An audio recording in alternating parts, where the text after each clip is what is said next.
안녕하세요. 최준영입니다. 오늘 머니스토리 시간에는 재무설계 어떻게 이야기할까라는 주제로 제가 이야기를 좀 들려드릴까 하는데요. 이 재무설계라는 것도 이제 오늘과 내일과 나눠서 정말 디테일하게 좀 재무설계가 과연 무엇인지 조금 제가 시청자 여러분들에게 이야기를 좀 들려드릴까 해요.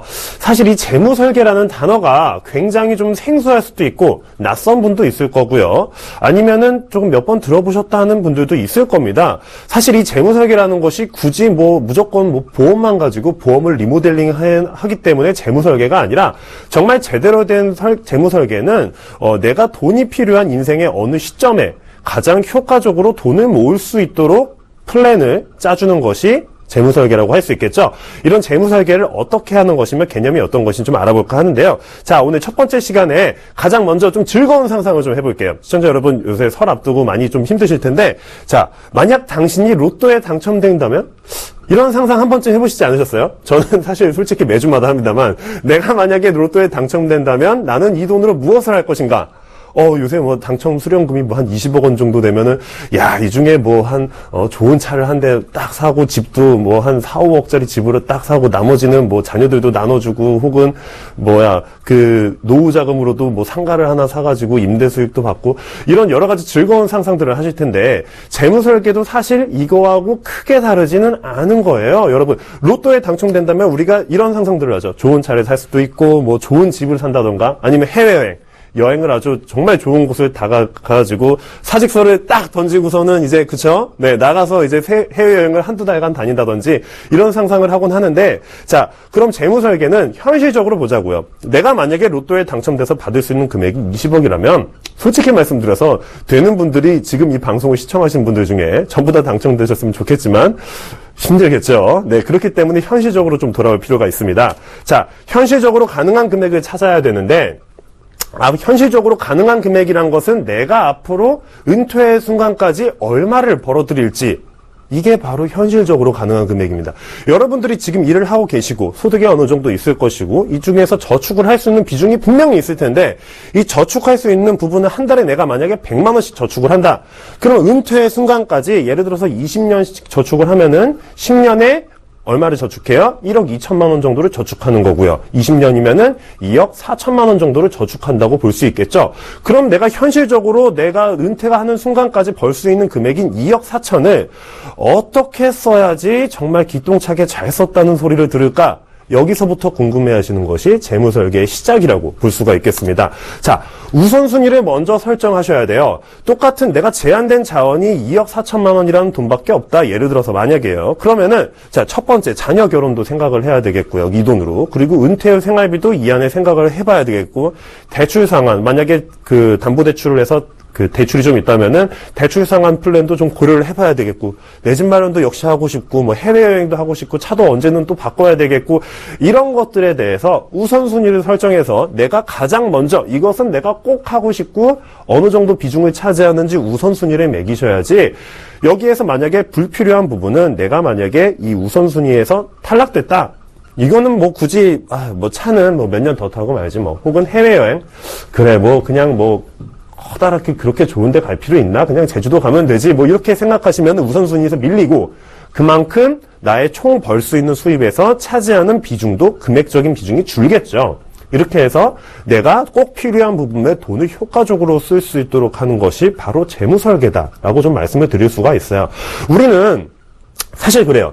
지갑에 10만 원이 있으면은 이상하게 돈 쓸 일이 많아요. 어디 가서 커피를 한 잔 마셔도 저만 해도 주변 동료들과 같이 이제 좀 내주고 싶고, 맛있는 밥을 먹어도 지갑에 돈이 좀 있으면은 그거를 계산을 하고 싶고, 이런 분들이, 남자분들은 아마 공감을 좀 하실 텐데, 이상하게 통장에 돈이 있거나 하면은 이걸 쓸 일이 분명히 생긴단 말이에요. 그러면은 이 통장에 있는 돈이 목적이 정해지지 않으면 어딘가에 쓰여질 수 있고, 그리고 그것은 이렇게 다른 것보다 우선순위에서 밀림에도 불구하고 여기다가 크게 쓸 수가 있다는 거죠.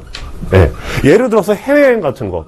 이 우선순위 중에서 사실 그렇게 높은 부분을 차지하는 건 아니거든요. 그리고 내가 총 벌 수 있는 소득에서 해외여행이 그렇게 많이 차지해서도 안 돼요. 그렇죠? 근데 만약에 통장에 돈이 갑자기 1,000만 원이 들어온 거야.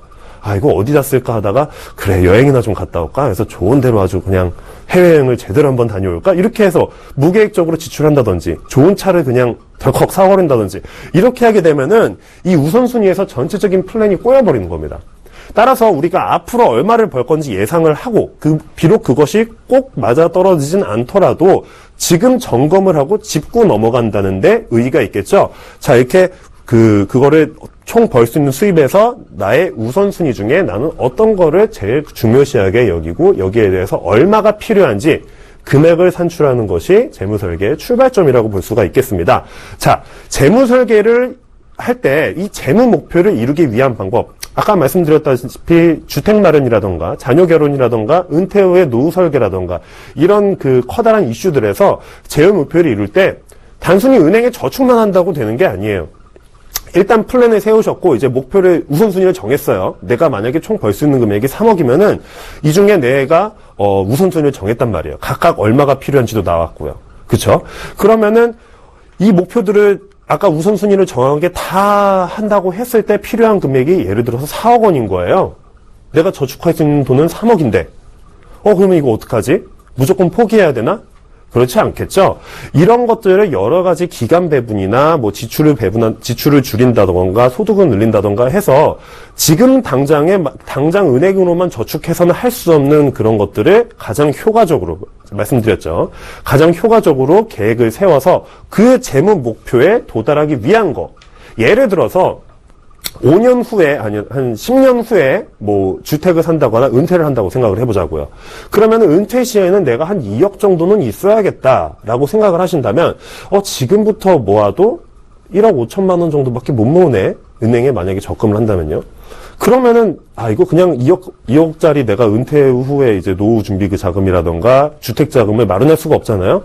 어차피 못 모으니까 그냥 포기해야겠다. 내가 쓰고 싶은 대로 써야지. 이게 아니라는 거죠. 자, 그러면 내가 저축 금액을 늘릴 수 있는 방법이 첫 번째로는 있겠죠. 소득은요. 저축 금액을 늘려서 내가 그러면은 지금 쓰고 있는 비중을 조금 더 줄이거나 아니면은 새로운 아르바이트를 해서 투자를 한다던가 해서 저축 비중을 늘려서 1억 5천만 원 저축할 거를 2억 원을 저축할 수 있게끔 만든다던가, 그리고 지출 내가 줄여서 현재 쓰고 있는 지출 중에 내가 줄일 수 있는 지출이 뭐가 있을까?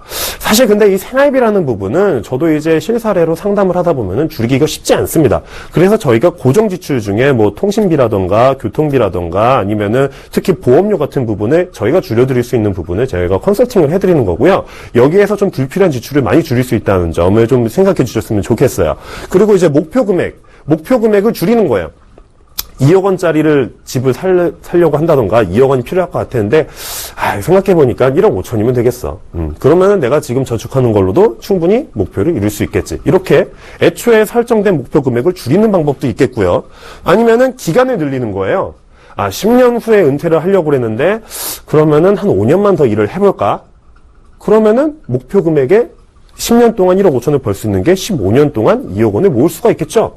이런 식으로 기간을 다르게 설정한다던가 소득을 늘린다던가 지출을 줄인다던가 목표 금액을 하향시킨다던가 혹은 수익률, 내가 단지 은행에만 적금을 했을 때는 요새 적금 이자 비율이 적금 이자가 한 2%나 2.5% 그 정도밖에 안 주는데 좀 더 내가 장기 상품인 만큼 조금 더 효과적으로 복리로 조금 더 공시유 상품으로 이제 적립이 된다거나 아니면 투자 상품으로 전환이 돼서 효과적으로 이제 수익률을 올릴 수 있는 방법을 고려해 보시면은 똑같은 100만 원을 저축하더라도 10년 혹은 15년 후에 모아져 있는 금액의 차이가 다르겠죠.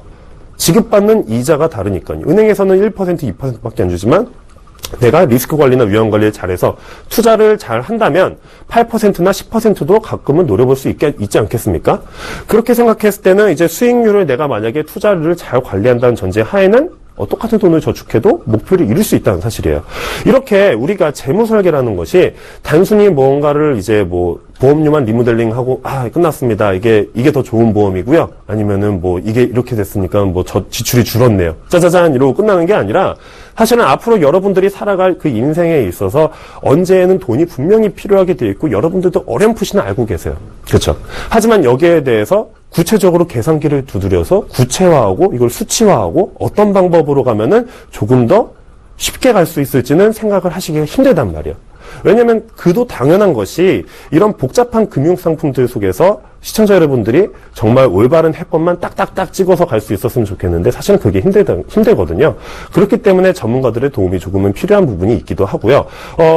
말씀드리자면은 그러니까 단순히 재무 설계라는 것이 다음 시간에도 다시 말씀드리겠지만 첫 번째 가장 중요한 건 뭐예요? 내가 얼마를 더 모을 수 있는지 그 부분을 케어를 해드리고 얼마를 어떻게 하면 더 목표에 쉽게 다다를 수 있는지 여기에 있어서 가장 효과적인 플랜을 저희가 해드린다는 점 기억해 주시고 시청자 여러분들도 오늘 이제 생각을 해보셔서 나는 언제쯤이면 은퇴를 할 것 같은데 혹은 뭐 차를 몇 년 뒤면 바꿔야 될 것 같은데 이걸 내가 할 수 있을까? 이렇게 한 번쯤 진지한 고민을 해보셨으면 좋겠습니다. 감사합니다.